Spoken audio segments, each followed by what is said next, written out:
ampalaya. Meron na tayong ampalaya. Ayan pala ito. May ampalaya na tayo.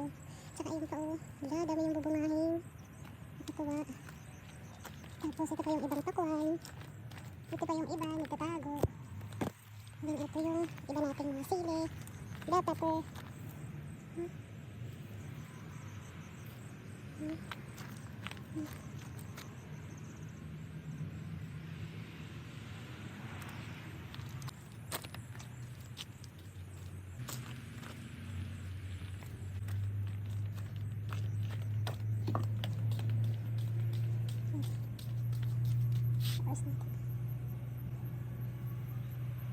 Okay.